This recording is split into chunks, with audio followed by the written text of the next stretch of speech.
काय तुमच्या मनाची पण अशीच काहीशी अवस्था झालेली आहे, की बाहेरून सगळं ठीक-ठाक आहे आणि तरीही एक विचित्रशी पोकळी, एक विचित्रशी उदासीनता जाणवते? तर हा व्हिडिओ तुमच्यासाठी आहे. व्हिडिओ शेवटपर्यंत नक्की पहा. यूं तो गुजर रहा है हर एक पल खुशी के साथ, फिर भी कोई कमी सी है क्यों जिंदगी के साथ. मला सुद्धा एकेकाळी अशा भावना जाणवत होत्या, पण मी अशा काही गोष्टी केल्या, की ही मनाची उदासीनतेची जळमट मी अगदी साफ करून टाकली. छंद जोपासा, आयुष्य बदला. आणि माझा व्हिडिओ तुम्ही पहिल्यांदा पाहत असाल तर चॅनलला सबस्क्राईब करायला विसरू नका. चला तर सुरू करूया आजचा व्हिडिओ. आहे मनोहर तरी गमते उदास.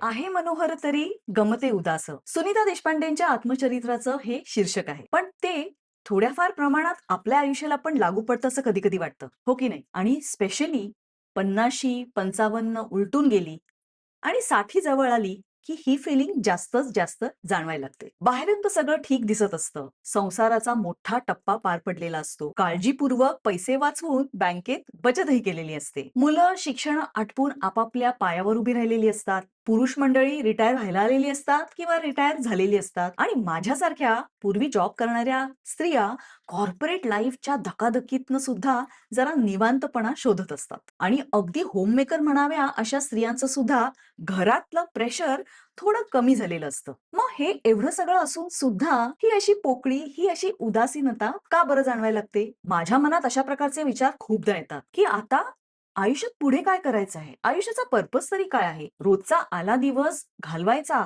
हेच करायचंय? मग या आयुष्याला अर्थ तरी काय आहे? आणि मजा म्हणजे हा प्रश्न वयाच्या 20शीत, 30शीत, 40शीत आपल्याला अजिबात पडत नाही. What is the purpose of life? पण 50शी ओलांडली की अशा प्रकारचे फिलॉसॉफिकल प्रश्न आपल्याला पडायला लागतात.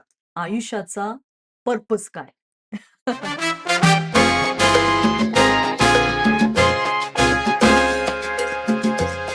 नमस्कार, मी श्वेता पुरंदरे आणि माझ्या या चॅनलवर तुमचं खूप खूप स्वागत आहे. आजच्या व्हिडिओमध्ये मी बोलते आहे 50शी-60 नंतर येणाऱ्या उदासपणाबद्दल. आणि हे क्लिनिकल डिप्रेशन नाही बरं का. एक साधारणच उदासपणा जो येतो आणि जातो आणि आपल्याला कळत नाही की याचं कारण काय आहे. 50शी-60 ओलांडलेल्या मंडळींकडे भरपूर वेळ असतो आणि या वेळेचं करायचं काय?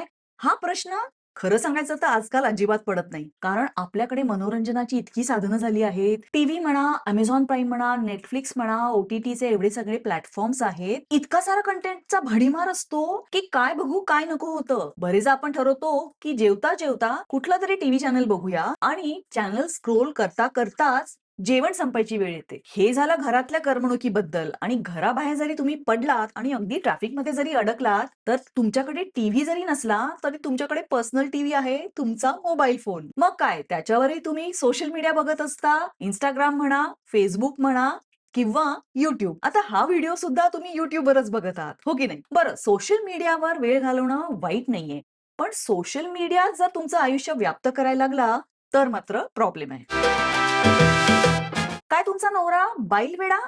ओप्स! मला म्हणायचं होतं मोबाईल वेडा आणि सोशल मीडिया छंदी झाला आहे. त्याला गरज आहे डी-अडिक्शनची, मोबाईल मुक्तीची. आणि जर डिप्रेशनची, उदासीनतेची तक्रार तो करत असेल, तर त्याला सांगा छंद जोपासा, छंदिष्ट बनू नका.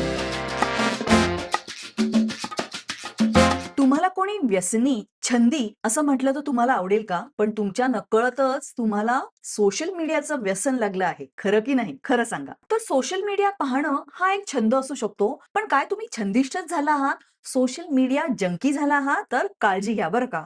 कारण याचे खूप दुष्परिणाम होऊ शकतात. कारण सोशल मीडियावर पूर्ण दिवस घालवून सुद्धा दिवसाच्या अखेरीस आपल्या पदरात काय पडतं? काहीच नाही. दुसरा दिवस उजाडतो, 24 तास आपल्या समोर असतात, पण तोच तो उदासपणा आणि ती पोकळी जाणवायला लागते. आणि मग आपण परत धाव घेतो आपल्या मोबाईलकडे आणि मग Instagram, Facebook किंवा WhatsApp हेच आपण करायला लागतो. स्त्रिया तरीही काही प्रमाणात घरकामात बिझी असतात, पण पुरुषांचं, खास करून रिटायर झालेल्या पुरुषांचं आणि ज्यांना छंद नसतील, अशा पुरुषांना मात्र खूप मोठा प्रॉब्लेम होतो. कारण मित्रमंडळ तर असतं, पण दिवसाचा किती वेळ तुम्ही मित्रमंडळींबरोबर घालवणार आहात? किती वेळा तुम्ही पिकनिकला जाणार आहात? मग अशा पुरुषांना हा उदासपणा जास्त ग्रासतो. त्यांना नैराश्य यायला लागतं, डिप्रेशन यायला लागतं आणि काहीच वर्षापूर्वी कॉर्पोरेट आयुष्यात अगदी कर्तृत्ववान असलेले पुरुष अगदी हतबल होऊन गेलेले दिसतात, निराश होऊन गेलेले दिसतात. आणि मग काही जणांचा कल वळतो काही व्यसनांकडे, मग ती सोशल मीडियाची असू देत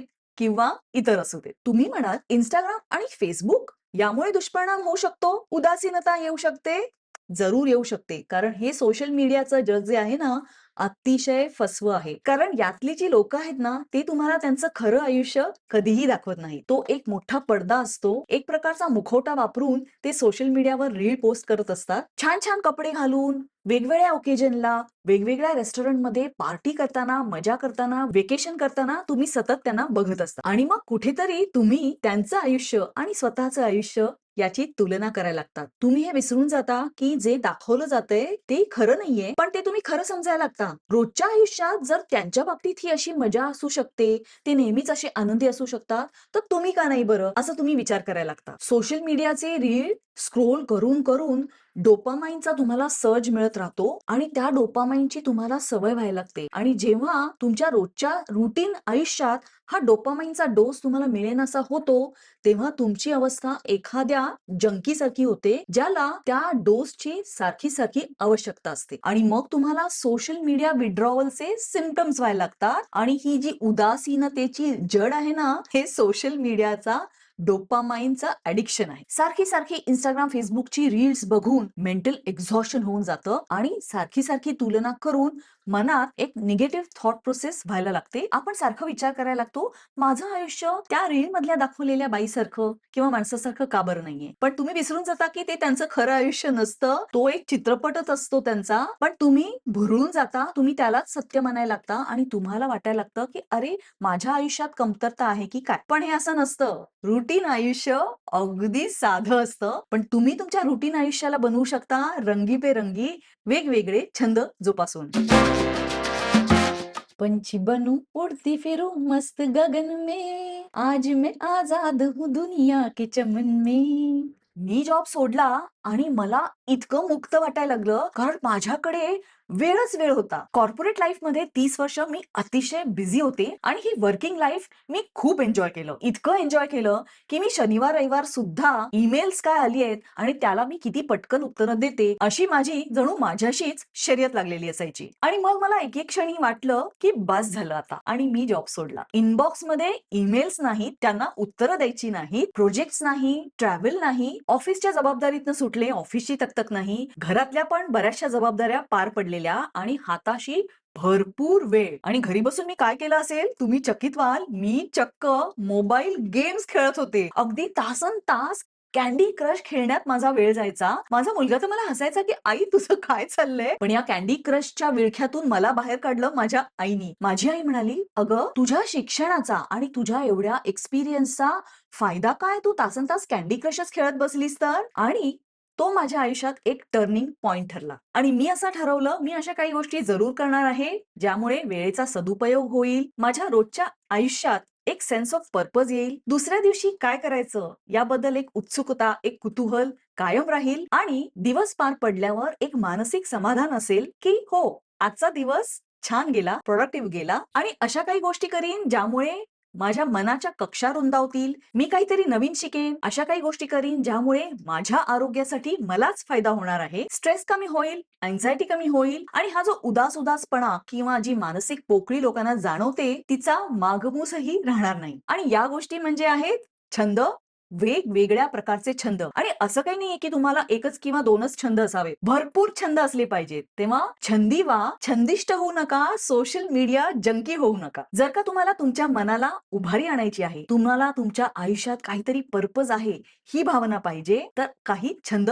जरूर जोपासा. माझ्या पुढच्या व्हिडिओमध्ये मी तुम्हाला 20 प्रकारचे छंद सांगणार आहे. या 20 छंदांपैकी 10 छंद माझ्या बाबतीत फसले आहेत, पण तुम्ही त्यात यशस्वी जरूर होऊ शकाल. आणि असे 10 छंद आहेत जे मी अगदी रेग्युलरली फॉलो करते. मला तर हल्ली अजिबात वेळ नसतो. अगदी मला टू डू लिस्ट बनवायला लागते, प्रायोरिटीज करायला लागतात. मैत्रिणींबरोबर कुठे बाहेर जायचं म्हटलं किंवा सिनेमाला जायचं म्हटलं तर त्याचं सुद्धा प्लॅनिंग करायला लागतं. तर ही झाली झलक माझ्या पुढच्या व्हिडिओची. तर माझ्या चॅनलला सबस्क्राईब केलं नसेल तर सबस्क्राईब जरूर करा आणि माझा पुढचा व्हिडिओ मिस करू नका. तेव्हा उदासपणा छे छे. हल्ली तर अवस्था अशी आहे, आनंदी आनंद गडे जिकडे तिकडे चोहीकडे. तेव्हा छंद जोपासा आणि आयुष्य बदला.